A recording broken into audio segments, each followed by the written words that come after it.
So it sounds like you took a holistic approach to the needs of the boys. And I think, you know, one of the things you touched on, which I think is really awesome, is bringing together the different generations. Because for people in our generation, you know, we've got parents or grandparents who came over as part of the migration.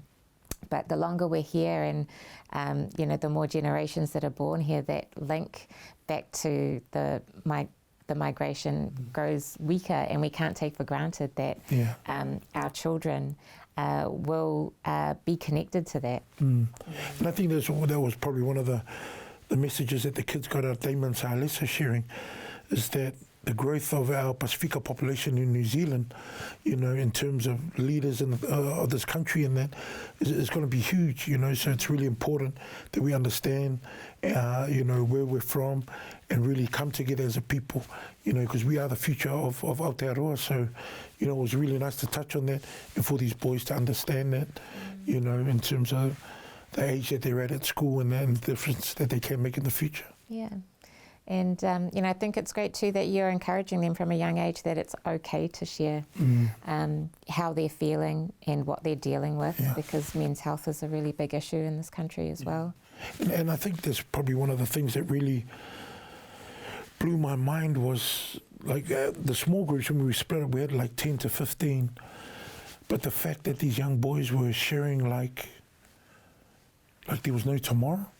You know, and I shared with them, I said, you know, when I was 13, 14, I wouldn't share to anyone, you know, because just the way, you know, I was brought up in where kids should be seen but not heard, you know, kasiare upu, you know, and then mum and dad will tell you, then that's it, you go, and there was no negotiation, there was no conversation or anything like that, and there was no opportunity to really open up and say, oh, mum, dad, this is how I feel.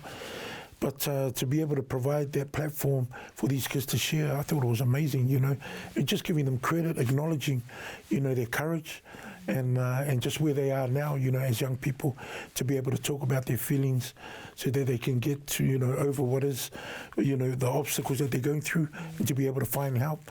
You know, I think that with the generation now, for many of them, they would be able to access help a lot better than when I was a kid, because I didn't want to.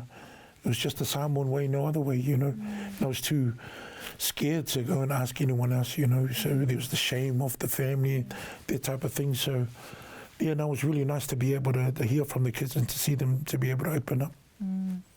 So it's really awesome to hear about the work that you're doing to, you know, help grow strong Pasifika men.